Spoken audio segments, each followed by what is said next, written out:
I think the 2020s are shaping up to be a lost decade for the West. We have a lot going against us at this very moment. We have an analog to the Arab oil embargo of the 1970s in the form of the the Western embargo on Russian oil. That, of course, combined with the Western embargo on Western oil and fossil fuels and everything that they give us in general. And then, of course, we have the geriatric business cycle, which has drug on for about 14 years now. I guess 13 years. You say it began March of 09, so it'll be 14 years come next March. So we're really at 13 years at this point. And that's pretty insane in the United States, for a business cycle. Traditionally, going back to when our banking system worked the best, in which I don't think that the American economy was ever perfect. I don't think we ever had a perfect financial system. But back when it worked the best, business cycles lasted around 18 months. And so every 18 months, you got a little bit of a recession, a mild recession, to burn off, whatever underbrush had built up. Now, ideally, you wouldn't have that underbrush to begin with, but I don't want to get into that right now. I don't want to get into too much detail about money and banking and finance. But all you need to know is that for our purposes today, the longer that the United States goes between recessions, between real deep recessions, the more zombie corporations we end up with, the more malinvestment you end up with, the more just stupid investments are made that eventually will go bust and will end up wasting real resources that could have been employed in actual productive investment, which would have grown our economy in the long term. And so the longer we go between business cycles, the more stupid investments are allowed to play out and consume resources and therefore harm our long-term growth. It looks as though at this point, when you have Neil Kashkari, of all people, the most money-printing happy super dove at the Fed, perhaps. He's probably, there's I'm sure other people who could vouch for that title, but he's definitely on the money-printing happy end of the Fed spectrum, which, keep in mind, the far right within the Fed are still people who believe in central banking. So, there's not much of, there's no Ludwig von Mises on the board of the Federal Reserve. There are no Misesians there are no Austrians on the board of the Fed. The best that you will end up with is a Chicago school guy here and there. And Kashkari is not one of them. So Kashkari comes out and says that he thinks that the neutral rate is around 2%. That's a fancy way of saying he thinks that the Fed should hike until we get to about 2%. So Kashkari, of all people, wants rate hikes at this point. The NASDAQ is 25% down at this point. It's lost 1/4 of its value. The S&P is well on its way to being in an official bear market, which arbitrarily Wall Street considers 20% down to be a bear market. And I don't want to spend all day today talking about the stock market. But what you need to know is that what we're seeing in the stock market, the purpose of it, now it's jury is still out on whether or not it'll work, is the Fed is trying to use the reverse wealth effect, i.e. Devalue people's net worths, people who have a net worth tied up in financial assets like stocks and bonds. So far, it has not affected real estate, but again, real estate takes longer. It's a very slow-moving market, so you're not going to see, if this is going to affect real estate, which it should, mortgage rates going up rapidly should affect real estate. It takes longer. It takes, in the case of the 08, what we call the 08 crash, it was really the housing crash, peaked in like 06 or 05. That's when housing peaked, and it didn't bottom until 2012. So it took housing 6 years last time from peak to trough to crash. So if they want to use the reverse wealth effect, use the housing market to assist in the reverse wealth effect, that's going to take a while. And you know what? The way things are going, inflation might be bad for that long. And by inflation, I mean consumer price inflation, the CPI number. Prices will keep going up because there is really no solution to the problem of commodities that we're dealing with, that I've talked about, that other people have talked about. Chris Martenson is probably, the best guy on this stuff. This is, peak prosperity. That's his bread and butter. Is talking about, oil and now fertilizer, and, which are related. I talked about how, myself, just the two major components of fertilizer we're losing massive amounts of because of now the embargoes on Russia and Belarus. So we will be able to grow less food in the West because we will not have as much fertilizer. We will not be able to produce as much. We will not have as much energy because oil, the only real energy source, other than the other fossil fuels, yes, you've got natural gas and coal. None of those are too popular right now. LNG is considered to be a stepping stone for the Europeans, to get them to net zero. But as I've described before, net zero is a fairy tale. If you want to, if you're talking about preserving Western living standards, if you throw out, Western living standards and you say, okay, well, yeah, people in the West will just have to live in caves and eat bugs roasted over an open fire, well, then, yeah, net zero becomes possible. Because everything in our lives that is derived from fossil fuels, meaning modernity, modern life, housing, air conditioning, electricity, yes, electricity, all of these things, they will go away because they'll be too expensive. And then if they're too expensive, we won't use them, and therefore we won't be consuming, fossil fuels. We won't be burning fossil fuels. And there will be more for the Ruskies and the Chinese and the Indians to have so that they can live lives of prosperity. The West accounts for what, like 22% of the global population? In the long run, nobody will care if we decide to self-immolate. Like that guy who literally self-immolated in front of the Supreme Court, sacrificing himself at the altar of climate change. If we decide to do that to ourselves, cutting ourselves off from Russian natural resources, telling them, hey, send all your oil and all your fertilizer to China, they could use it. We're just going to have less stuff, until our leaders wake up, one day and perhaps say, you know what? Maybe we need to be adults and realize, hey, we need oil, because nothing will ever beat oil. At least not at this stage. I would love to believe that there is a magic way of getting free energy. I really wish that was the case. But at this stage, we're not there. We don't have perpetual motion machines. And, this idea of using wind and solar, because those are the only those are the only real green energies, because nuclear, oh well, that's bad, because that's nuclear energy. All that is still predicated on battery technology, which it's just fossil fuels by a different name. I've described that before. Yes, lithium does last a little longer than a tank of gas. You won't have to replace your lithium battery in your car as often as you have to fill up your tank of gas. But at the end of the day, it is still a consumable resource from the earth that will end up in a landfill. By the way, much worse than, just burning carbon into the air. Carbon dioxide is something that we naturally have in our air.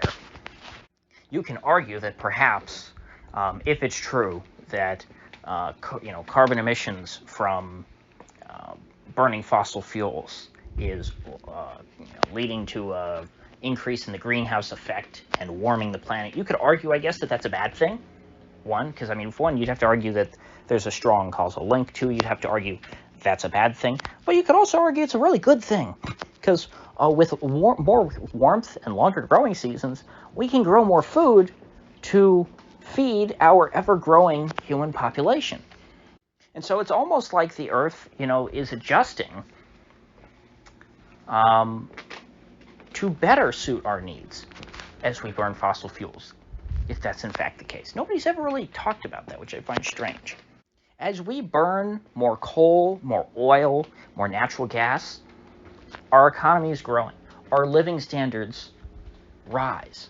We're able to live longer as people. And our population, because we have better medicine, our population continues to grow. As we're able to use fossil fuels and other natural resources to grow more food through chemical fertilizer, we're able to feed a larger human population. And as the Earth warms, it will become more hospitable for our food crops. And if it gets really, really warm, it will become more hospitable for crops like oil palms, which, I don't know if you've looked into it. I've mentioned it on this channel before. I think an oil palm plantation or orchard, whatever you want to call it,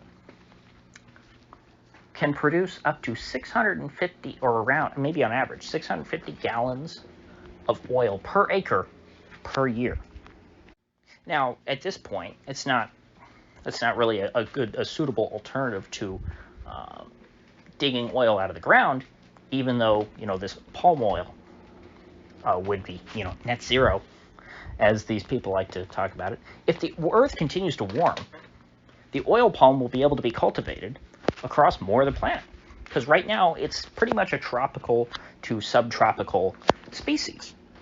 So without getting too far off into the weeds, it's pretty easy, even using a lot of the same facts that the climate alarmists and the World Economic Forum and the Western neoliberal elite like to use to justify their degrowth crusade. You could use their same facts to argue for a very different future. A future that is actually full of prosperity and is not full of people living in pods and eating bugs. But as long as our leaders pursue this dream of everyone living in pods, eating bugs, and not consuming fossil fuels, we will continue to get poorer. Meaning our economy will get worse and worse. The recession will get deeper and deeper. We're not going to recover. This is not going to be a buy-the-dip scenario.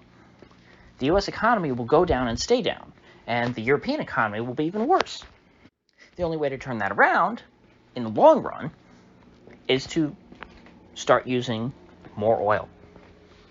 And notice I say oil, not necessarily fossil fuels. I mean, if we could find a way to synthesize oil through other means, like the algae stuff, which apparently has been a big money pit, I don't know.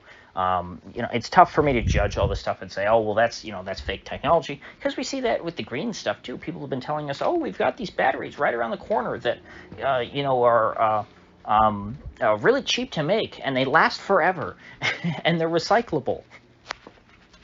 None of that has ever been proven true. You can build an internal combustion engine that will almost last forever and absolutely is 100% recyclable. And you can even build one that's very, very efficient on fuel. Now, the auto industry in the West and in North America, as well as Western governments, have never chosen to prioritize that. It has been done. You know what? I forget the name of the guy now. I don't know if I'll be able to find the video, but there was a guy who just put up a video a couple weeks ago. He made, I don't know if I mentioned it before, he made a very, rather primitive old 1970s Ford Maverick with a 302 V8. Not a very fuel efficient vehicle, not a very just efficient design in general. You can come up with better, internal combustion engines that, are started a better, have a better starting point. But anyway, he was able to get 41 miles per gallon on the interstate, doing like 70 miles an hour. From a car that, from the factory, would have gotten like 8 miles per gallon on the interstate. And all he did was he tuned things a bit differently. He redesigned, the carbon intake system to get better atomization of the fuel and to, use less fuel, yes, but it was a much less powerful car than the way that it was set up from the factory, the way that he had it set up, before that, with probably like a 4-barrel Harley carburetor or something like that. Didn't flow nearly as much air or as much fuel. But what he was showing is that the internal combustion engine is very robust. You can make it do different things. You can make it do what you want. If you want to make an internal combustion engine that will move you down the highway at 70 miles per hour and use very, very little gasoline, you could do that. And in fact, you would think that that would be a solution to a scarcity of fossil fuels, whether that be because, we can't find any more fossil fuels because we've reached peak oil, which we've always been told, oh my gosh, peak oil is coming, it's coming, it's coming. I don't know if it is or not. I don't know how much oil there is in the planet. But whether the reason why we don't have enough oil is for political reasons or because of natural reasons, right now it's because of political reasons. Our country does not want to drill for oil. Our country does not want to import oil, at least not from Russia. Our country doesn't want other countries importing oil from Russia, which means that they're going to have to import oil from where we get our oil, namely Saudi Arabia. Yet what's our answer? Our answer to these rising gas prices? Oh, well, you should buy a Tesla. You should buy an electric car. Buy a Chevy Bolt, which is like a 4-year-old car that has already had the batteries discontinued. So if you were, an early adopter of the Chevy Bolt, which is a crappy crappy compact car hatchback thing that was an electric vehicle. It was like the cheapest electric car. What's his name? Louis Rossmann just did a video on this recently, the Right to Repair guy. And so this car is like 4 years old now, the oldest one's on the road. And so that's right about the time that you might need to be replacing the batteries on an electric car. Yeah, it's that quick, That's like, could you imagine buying a car and then having to replace the engine after 4 years? Just with normal driving, not with, putting 100,000 miles a year on your car. But anyway, even with that said, you now can't do that. That car's a brick. That car's just going to go in a landfill along with the original battery pack because you can't buy a new battery from Chevrolet for it. They already discontinued it. And this is how the auto industry has been playing with all the cars. I mean, try if you've got a car that's a few years old and the AC goes out. I hope you like driving around with the windows down like I do, because you probably can't fix the AC. Every little thing like that, all these sensors and things and whatnot, these are designed to brick your car. And electric's even worse. Not to mention that those batteries, like I said, are a consumable natural resource that has to be dug out of the ground. All those elements that go in there. And they're extremely scarce, far scarcer than oil. And if you have to replace them like every 4 years or whatever, and it costs tens of thousands of dollars, yeah, that adds up quick. That gives, I'm sure, that's a good source of revenue for the car companies. But we're going to have to dig up a lot of lithium out of the earth if everyone's going to have one of these electric cars in their garage. And not to mention, the amount of pollution that comes when these cars spontaneously combust, which does happen. It happens regularly, even though there aren't that many electric cars on the road right now. Imagine how often, it would be probably once a week somebody in your neighborhood, their house would burn down because their car burst into flames overnight. And don't say, oh, okay, well, we'll just install sprinklers in our garage. Don't, because that'll make it worse. And did I mention that these the resources that go into making these batteries are all in countries outside of the West, and they're extremely scarce in a few countries. You need to have control over a place like the Congo, so you can get your blood cobalt, and places like Bolivia, so you can get your blood lithium, and other very, scarce resources that go in this. A lot of those, by the way, are in China. These batteries, also, by the way, made in China. How's Cold War 2.0 going to work out when the biggest country in the anti-Western bloc is who makes all of your stuff? But not just all your stuff, all the stuff that is going to build the infrastructure for your new green energy dream that you have, all your solar panels and your wind turbines and your batteries. Not possible without China. And so what is this idea? Oh, we hate Russia. We're going to have Cold War 2.0. Russia's allied with China, so we're just going to go to China and buy all our green energy stuff. Am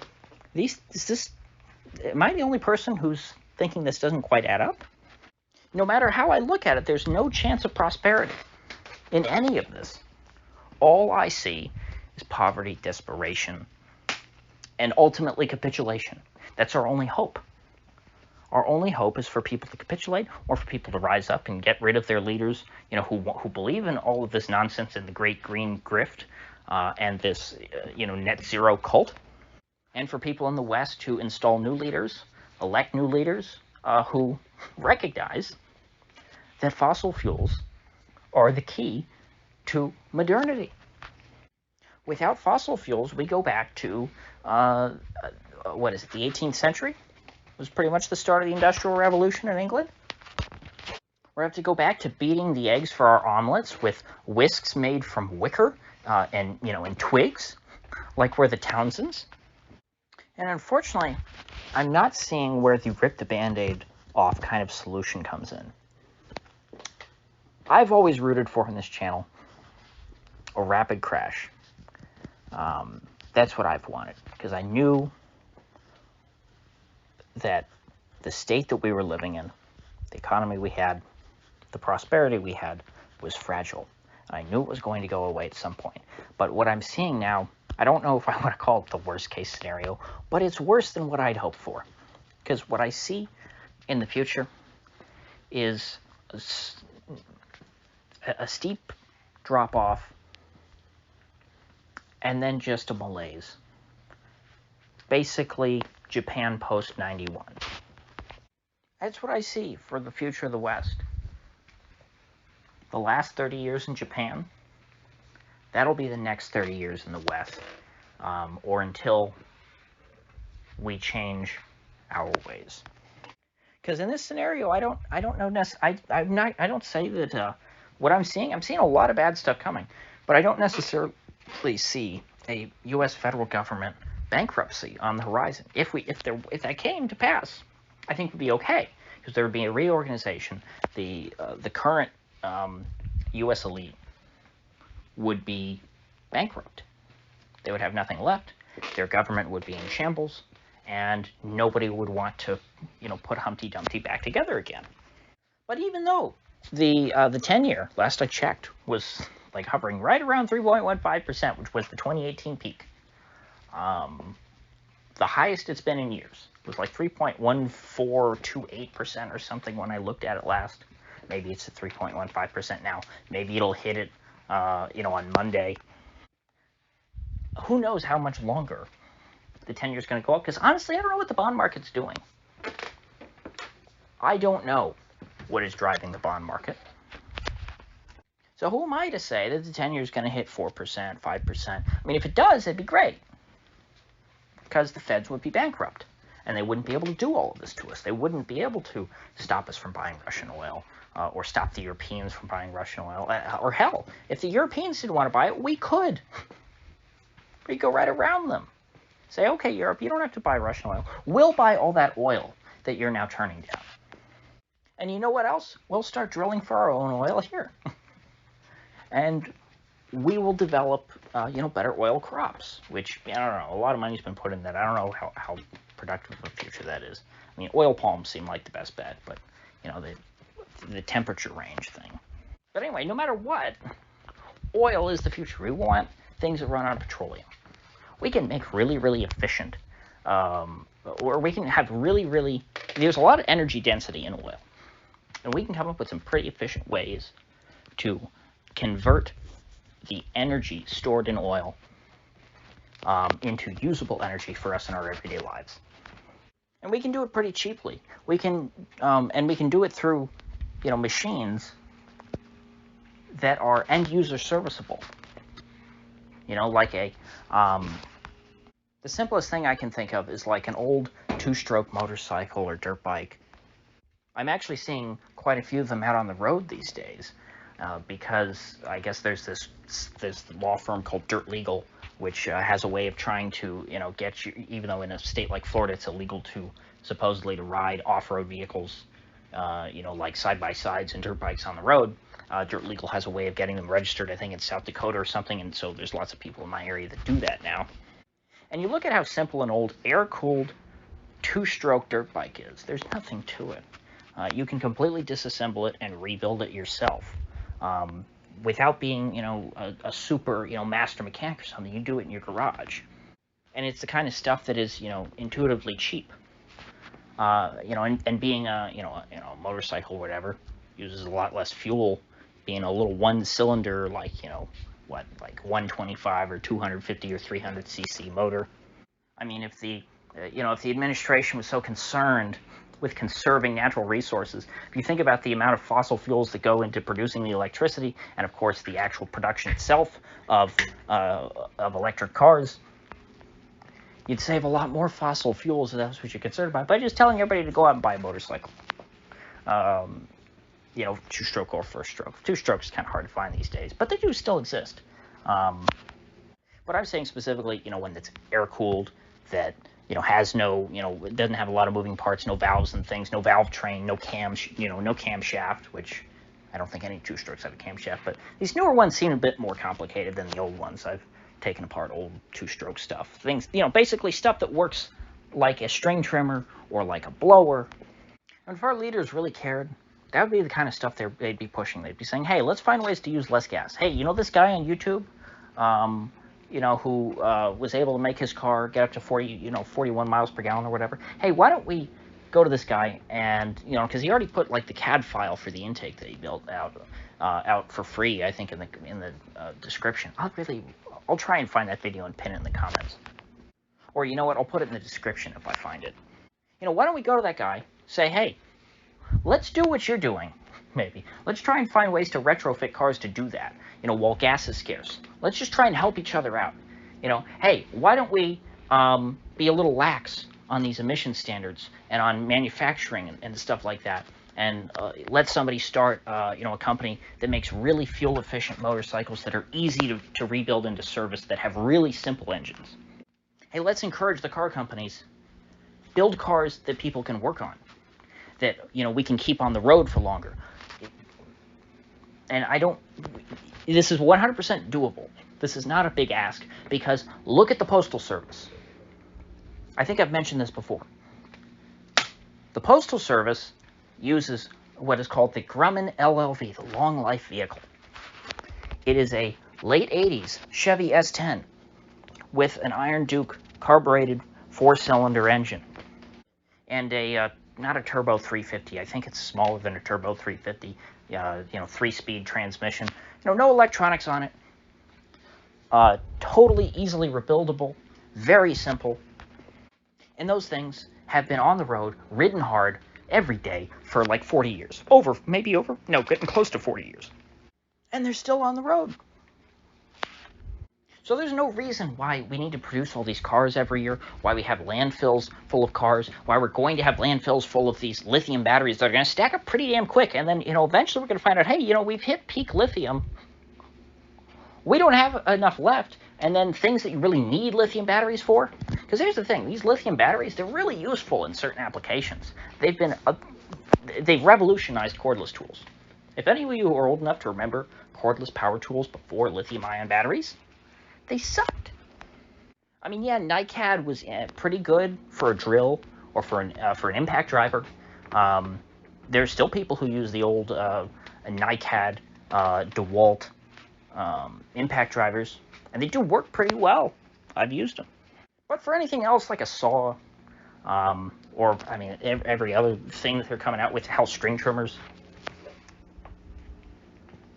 big lithium-ion batteries are a total game changer. But if all the lithium ion goes into making these massive car batteries that don't last that long anyway, and are